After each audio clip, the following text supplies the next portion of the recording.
Hello, Dental Team listeners. This is Kiera, and I am super pumped to welcome back one of our top guests that's been on the podcast, Dr. Brian Harris. I hope you guys caught his last podcast where we went into all things for Smile Virtual, how we can increase your practice by doing virtual consults. And today he's back to chat case acceptance, and I'm going to geek out and ask him my own personal selfish questions. But Brian's incredible. Welcome back, Brian. How are you today?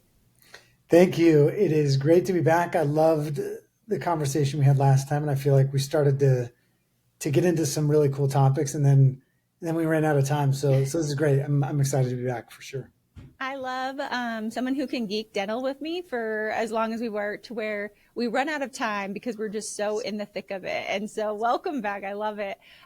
Tell us, though, for those who might have missed the last episode, kind of just give them a quick rundown of who you are, how you became the Brian Harris, how you're helping dentists across the nation. I love what you do. I think you do incredible work. And we even have actually had, this is random, I have friends that have worked for you in Arizona that I just put the connection together last night. I was like, wait, Trista worked for you. And so it's kind of a fun time, but kind of for our audience, if they don't know you, give them a quick intro about you and what you do and how we even got here to then tee up our stage for today. Yeah, that's always scary when you have friends that have worked for somebody or have worked for me, because then you're like, oh shoot, they know the real me. So, I'll give you a background. I feel like I've got, a pretty common story in dentistry, but then also like a pretty interesting one too. I grew up around it. My dad was a dentist. I've got two brothers that are dentists. My father-in-law is a dentist. I mean, it's just kind of always been part of my life. Joined my dad's practice 2005. He was doing a ton of cosmetic dentistry at that time. And so, naturally was able to mentor me and allow me to do a lot myself. And we have just a great family cosmetic practice. And we built that into 5 different locations throughout Arizona.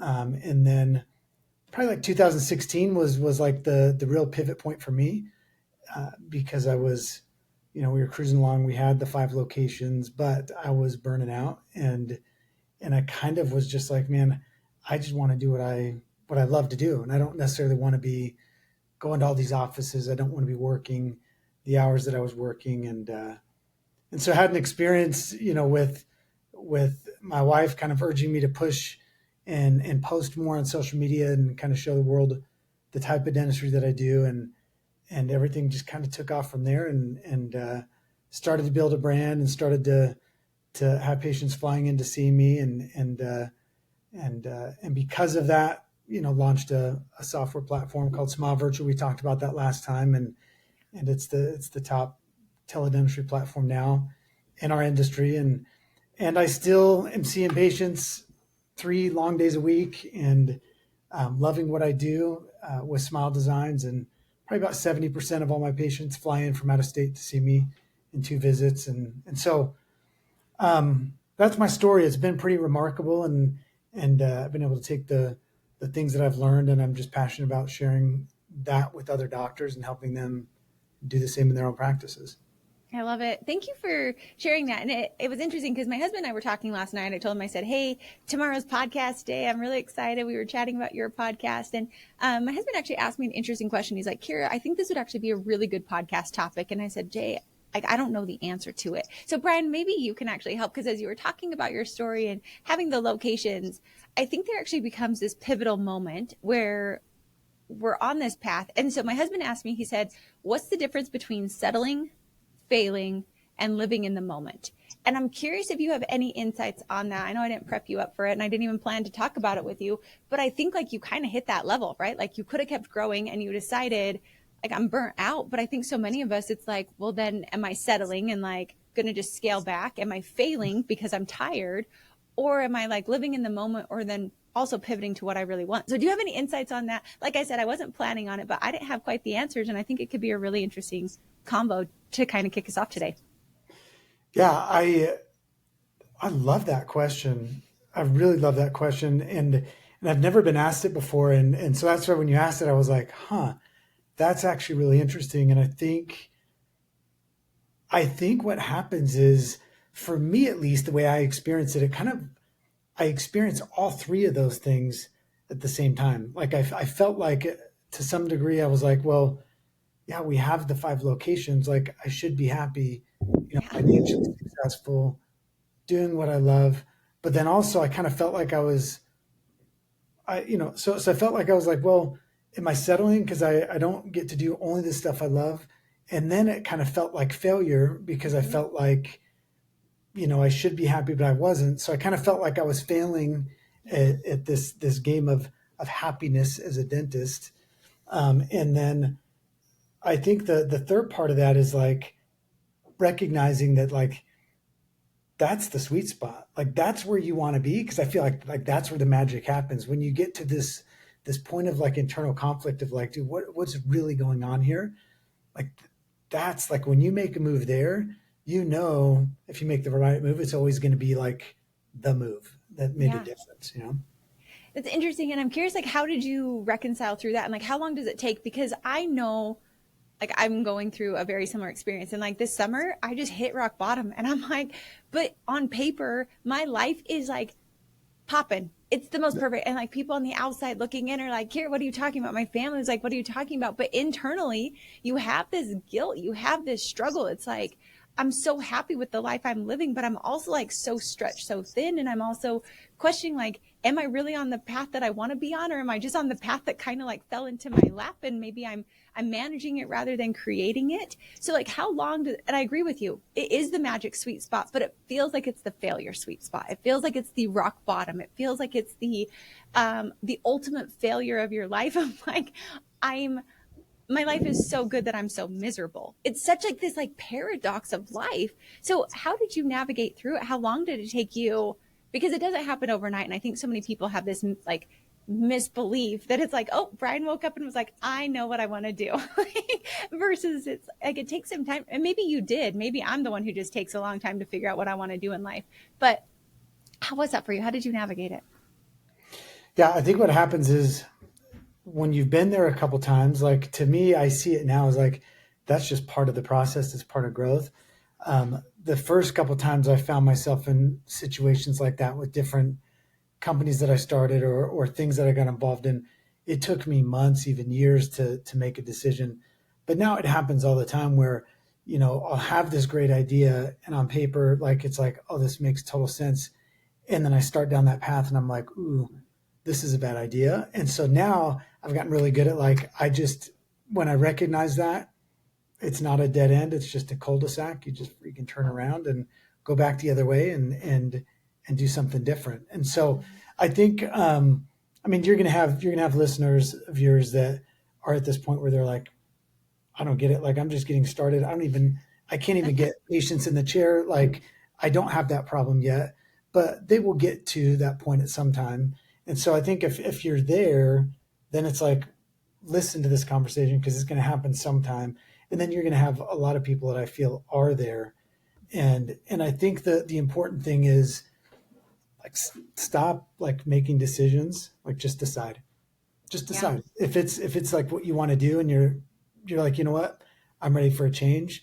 A mentor of mine pushed me, and as I was going back and forth with him of like, well, I want to do this, but I also only want to see smile design cases, but I Yeah. also don't want to make like my dad and brother upset because they think I'm being selfish for not wanting to do hygiene exams anymore. Like I was Mhm. going back and forth, and he's like, dude, Brian, he's like, for 2 days we've been talking. He's like, stop making decisions, just decide, are you going to do it or not? It's like, if you're going to do it, then just do it and then go and create it. But if you're not, then, you know, stop worrying about it and just get back to what you were doing before.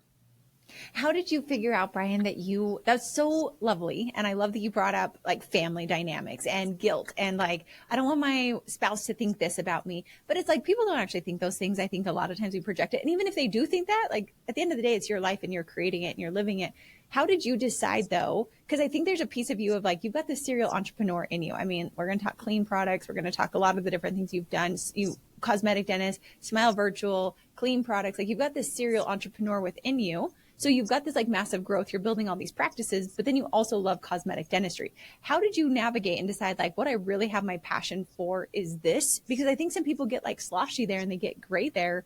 And it's like, it's under the surface of, I think, like layers and layers and layers of guilt or what I should be doing, or maybe I don't know, but I'm like, I feel like people always have that core they do know. How did you decide that that was your core and you wanted to do these smile virtual designs and that's what you really wanted to do? Yeah, I think I think two things happen. I think people, they realize it's what they want to do, but then they don't feel like, they have these thoughts of doubt of like, well, I'm never going to have enough of those type of patients come in. I think that's a separate conversation. I think the conversation of like the first part that you mentioned of like, how do you do that without feeling selfish? I think especially within like a family dynamic, Mm-hmm. I think you just have to be vulnerable and really open and honest and speak to your partners, speak to those in your life that it's going to affect, and come up with a way where it works for everybody. It was, and I mean, rightfully so. It does seem selfish to say like, hey, I am only going to do smile designs. I don't want to do hygiene exams anymore. If I've got a dad and a brother who are my partners that are like, well, that's not fair. Cool. We don't want to do them either. Yeah, yeah. And it depends. Every practice is different. Sometimes it's like, well, that's how you fill your schedule. But other times, like, it is a burden. And so being able to go to them and say, okay, here's my thought.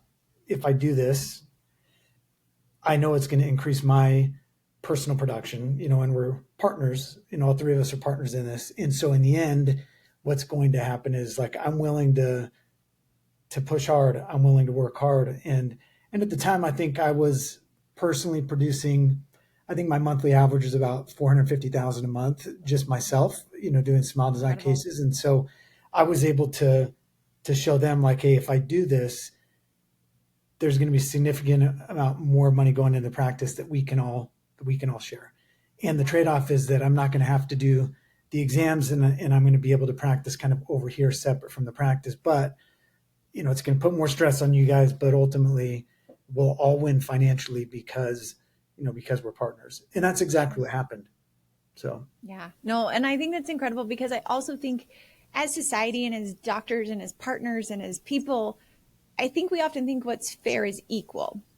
And that's actually not true. Like, it doesn't have to be like just because you can produce more doesn't mean that we have to be seeing all the hygiene exams. And I think when we can all step back and say, like, what's in the betterment of the business, which is ultimately in the betterment of all of us, and then how can we do that? And I know for even like some partnerships, yeah, it does make sense financially for you to do it, but the stress of the hygiene exams is going to be a piece for us. Well, great, let's find a middle ground. Maybe I pick up hygiene exams one day out of the week, but I do smile design cases for the rest of the week until we realize like this is really better. Or like let's bring on an associate that does hygiene exams for us. Like there's so many different crayons in our crayon box. Like let's not forget that we don't just have black and white. We actually have all the myriad of colors, and finding the solution I think is important. So thanks for like going down that rabbit hole with me a little bit. I was just so curious. I'm like, it seems like he's got it like pretty much figured out. And I also really loved, and I hope people heard, like, I think the more we can practice this skill of, like, I remember I was at a conference this summer and the speaker was saying, he's like, why did you ever think that you have just one why or one purpose in this life? He's like, why can't you think that you might have multiple purposes and multiple whys throughout your lifetime? And it was this like aha moment because there was like, find your why. And I'm like, what if mhm. there's a few whys throughout like the chapters of our life? And so I really loved how it sounds like you've just built that mental resilience of try this path. And if we get to the end, it's just a cul-de-sac and we redirect and come back rather than it being like, I'm at the bottom, I'm at the ultimate failure. No, we're just like redirecting and figuring out exactly where we're going. And I think like mountain climbs, you look at it, it's not just a straight uphill climb. It's literally like there's dips and ups and dips and ups, but that's actually how we get to the top, not just in one like direct line. So really, really loved it. Any last thoughts you've got on that before I pivot into case acceptance and clean products? No, the only other thing that I thought of when I was talking is just what I don't think it's talked about enough is partnerships, and especially family partnerships, but just partnerships in general. I mean, you hear just horror stories of how things end, and the reality is like working with family or working with partners where you're really close. Like it can be a beautiful thing, but it's just like a marriage too. Like you will have your times where there's frustration, there's anger, there may be some tears, like but you have to be able to just talk through things and hear both sides and come up with a solution that's fair. I think when I see things fall apart, there's all this tension, but nobody's willing to Mm. talk about it, and I think that's where problems happen. So let's dig a little deeper on partnerships, because you actually have family partnerships and then you have other business partnerships. What do you find are some of the top like things to make partnerships successful? Because there is a phrase that I have heard that I think is very ironic, and they say partnerships sink ships. But then I also hear other people where partnerships can actually exponentially like grow the ship as well. So what are some of the things you've done from family partnerships to business partnerships that you feel have set that up? Because I don't think you could do all the things you do without strong partnerships. Maybe you could. I don't know. Maybe you're Superman and I don't know it. But I feel like so much of your success is actually on leveraging and being connected to really great partners. I could be wrong. But what do you find within that partnership world that has helped you be successful in partnerships and not sinking the ships? So I think you have to find partners that are aligned in the same vision, but I also think you you have to go into it with a strong understanding that it may end, and if it does, how do you both be able to walk away and be at peace with everything? I think the struggle I've found for myself in some partnerships in the past is like for me, and it's just more my personality. Like I'm ready to go. Like I'm up at 4 every day. I leave my house by like between 4:31 and 4:32, depends on how long it takes me to feed the dogs. Like, and I'm at the office. I've got a little bit of a commute, but I'm there like at 5:10, and then I work until I start seeing patients at 7, and I don't take a lunch, and I work through the end of the day. On Thursdays, I work nonstop on the businesses, and so but I recognize now that that's not normal, and it's not necessarily healthy. Like for most people, like it's not a healthy thing. It's just how I operate best. And I would go into partnerships sometimes expecting that, like, oh, we're both going to just be working this hard and growing this thing. And my brother Scott's like a perfect example of this. Like, he is very balanced, and he is like, he's going to go to the gym, and he's going to leave right on time so he could be home and be with the family. And so it's like for him, he's not going to waver. He's not going to bend on those things because, those, structure for him and his personality is extremely important. And so it's just understanding those things and then creating things within the partnership around that just work. So again, communication, but then also don't just go form partnerships to form Yeah. partnerships, Yeah. No, I was going to say, I think sometimes you're like, well, I have this idea. I'll partner with somebody and we'll go and do it. I think you can actually run much faster alone. And then when you get to a point where it's time to bring in like a good strategic partner, then really think about who that person is. So on that, I'm curious. We're going to dig into this. This is so juicy because people don't talk about it. So Brian, thank you for like tipping into the iceberg with me that I think is so just relevant. What's your take on, do you go 50-50? And then as a stronger producer, how do you make that to where you as a stronger producer actually don't become resentful to say people who like your brother Scott are leaving on time? Like how do you, because I think that the resentment is the underlying tones. Logically, I can understand that like I'm this type of wiring, my brother's this type of wiring, but how do you not like allow that underlying tension? Do you set it up to where you're paid more as a higher producer? Because I know that there's some partnerships where the producer, I don't know, I'm going to give air quotes. I think sometimes being the larger producer sometimes feels like the easier person in the partnership, even though like I've got air quotes around that, because the other partner usually is the one picking up the hygiene exams. They're doing the minimal dentistry, but they're benefiting from the higher producer. And the higher producer has all the stress of you got to freaking produce as well to like carry this ship as well. Like, how do you navigate and not get resentment? Should it be 50-50? Should it be broken down on like how much you're producing so that way you keep your drivers incentivized? Like, what are your thoughts around how to set that up? Obviously, this is what's worked for you. People have to figure out what works for them. But any tips that you have on that or insights from all the partnerships you've done? Yeah, I'll just share what's worked for my brother Scott and I, and hopefully he's cool with me sharing this stuff. It's not too late Scott, by the time thank this gets you. out. And what you need to understand about Scott is like he's an amazing cosmetic dentist. Like his attention to detail is like next level. And that's not saying that mine is not. It's just that, from like a comfort level and speed and like flow, like what works for me really works for me. What works for him really works for him. Yeah.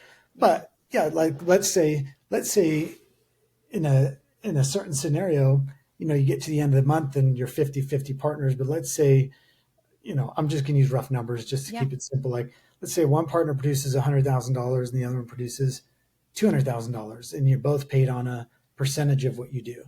Mm-hmm. Well, and let's just call it like 35%. Yeah. Well, what happens is over here, after I get paid my 35%, Scott gets paid his 35%. Like, that's fair because Mm-hmm. we're getting a percentage of what we produce. But a lot of times in this higher percentage area of production, there's more pure profit going to the practice. Right. But technically you split all the profit 50-50. Right. And so what can happen sometimes is you get to a scenario where like you're like, wait, for me to move the needle more and to make more money, I've got to produce significantly more. Right. And so what Scott and I ended up doing is like we would just say like, hey, this is what it is.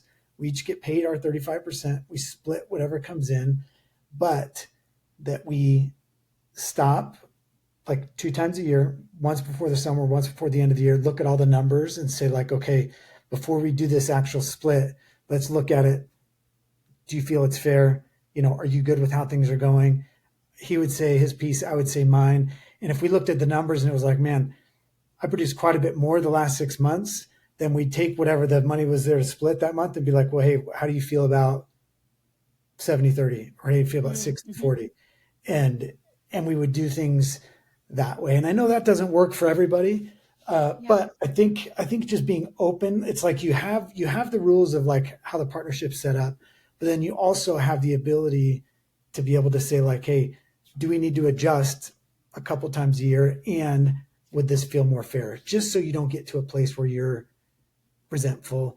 Sure. And you said oftentimes the easier partner is to be the higher producer. Difficult. Yeah. Yeah, I totally agree with that. But then I also feel like sometimes, um, the partner doctor, that's not a fun place to be in either Right. because, they're always feeling like, you know, they're always feeling like maybe there could be some resentment there. They're always feeling like, maybe things potentially aren't fair. I mean, it's a Mm-hmm. delicate situation, but I think you treat the business like a business. I guess that's Yep. the one thing that I would say is treat it like a business. Try to take the emotion out and say, okay, what's really like the fairest way to do this, and that will resolve a lot of the issues.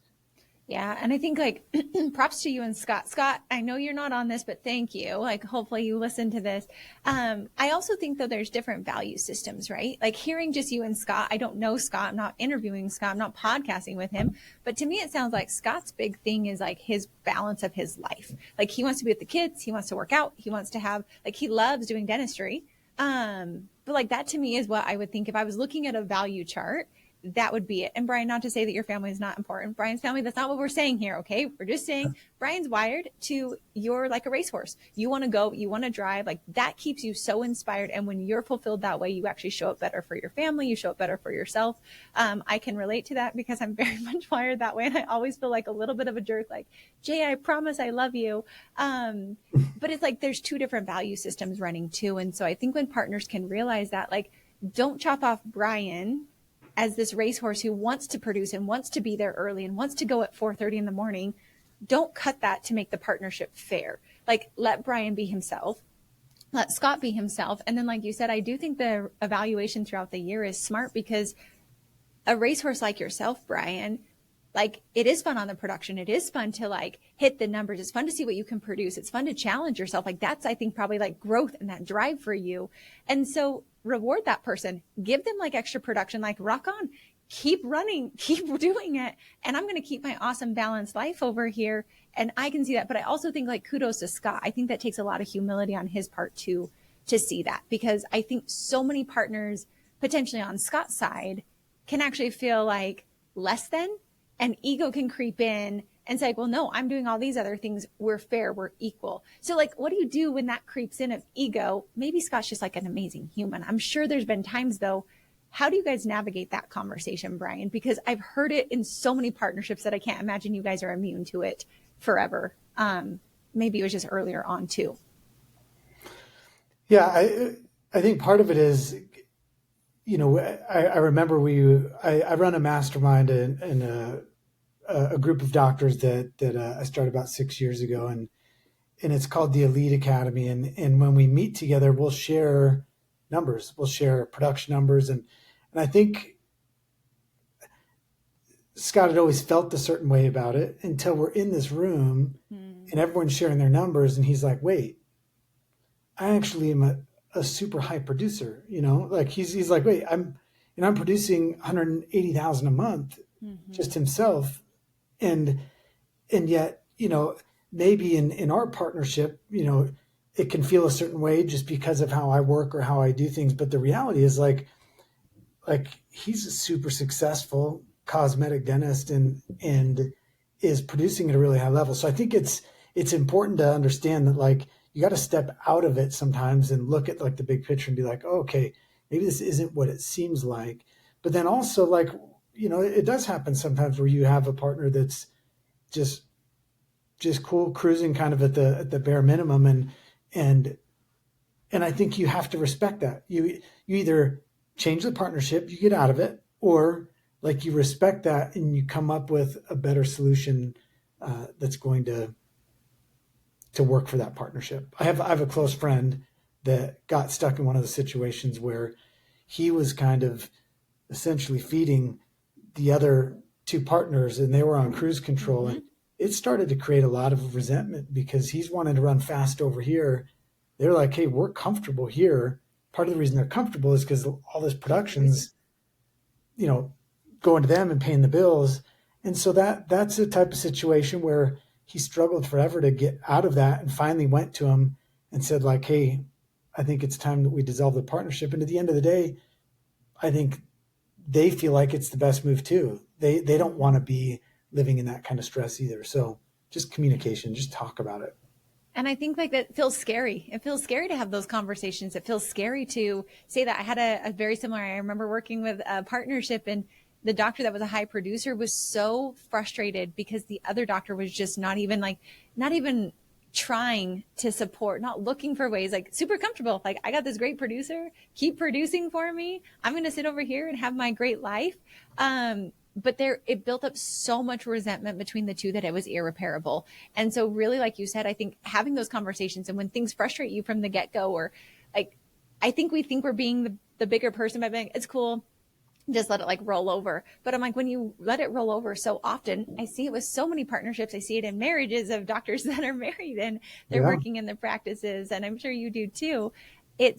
I think we work on it when it's like a tiny sliver rather than when it's a massive boulder between the two. Because then you can't fix it. But like a little sliver, we can like pluck that out and we can take care of it and we can repair that and we can move on. But so many times I think we gloss over, we don't work on it, we don't talk about it. And talking about it in a way where we actually come to a resolution, not a caving or giving in that then later builds resentment. So kudos to you guys, Brian. I think great job, Scott. Great job, Brian. And I love what you said, Brian. And I'm the same way. I always say, plan the divorce before you get married. How will we split this? So that way all parties know. I think education on that is very powerful to know how we're going to end this if we ever end it. And then we write it and we do it until it no longer serves. But also seeing the value that other partners bring, even if you're the high producer. I think like kudos to you, Brian, on that. I think that that's a really magical thing because they do a lot of work that you're not doing. Like, you're not doing hygiene exams. And so seeing that value, even though it's not dollar for dollar production, it does allow you to produce exponentially more. And without that, now you'd probably be okay. You probably don't need it as much. But to get you to where you are, they had to pave the way for you as well too. So I think that like you're right. There's just so many dynamics on it. So kudos to you. But it's also a beautiful thing too. I mean, if you look at, I've been married 24 years now. And if you look at like relationships and partnerships, like you at least in my own relationship, I start to see like for so long, it was like, man, I wish she could be like this, or she would think, I wish she could be more like this. And then you start to realize like, hey, part of what makes this work is that we are very different.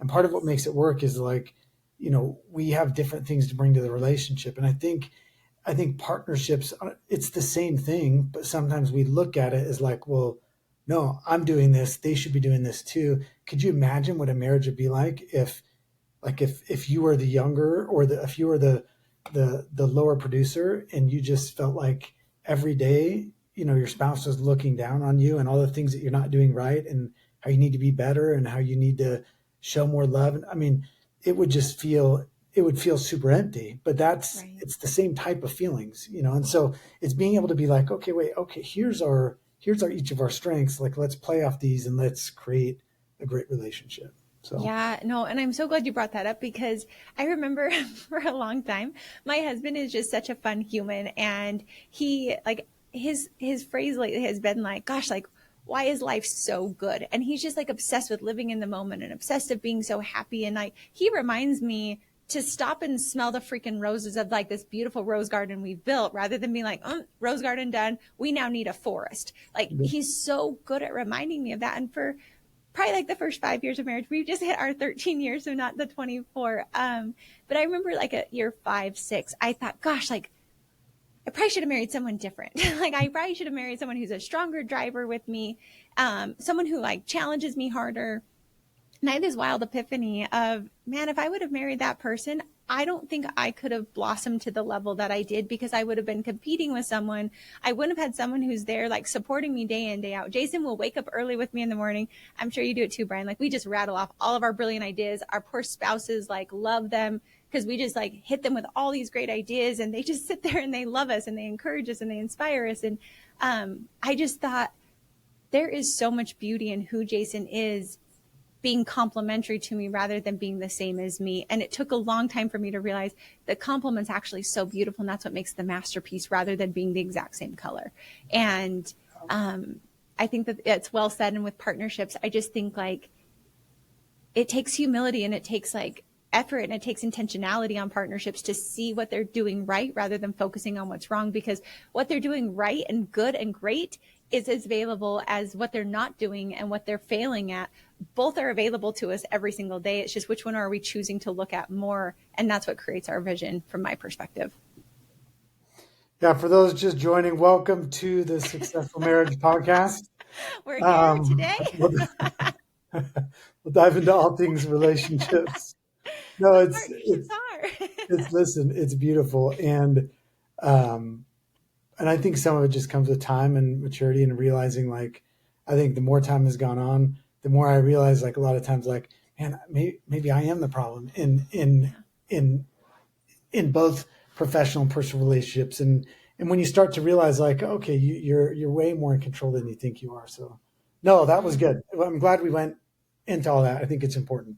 You and me both. And I know we had come into the podcast thinking we were going to talk about something, and the reality is we went a different route, but that's how podcasts work. And so, and I'm glad we did, because I do agree with you. Partnerships are not discussed a lot. And I think people jump into partnerships and they're so excited about them. And I think you and I have a lot of years of experience personally. I've been in several partnerships myself in business, and I've been burned a lot. And I have had some very great successes a lot. I think you probably can relate.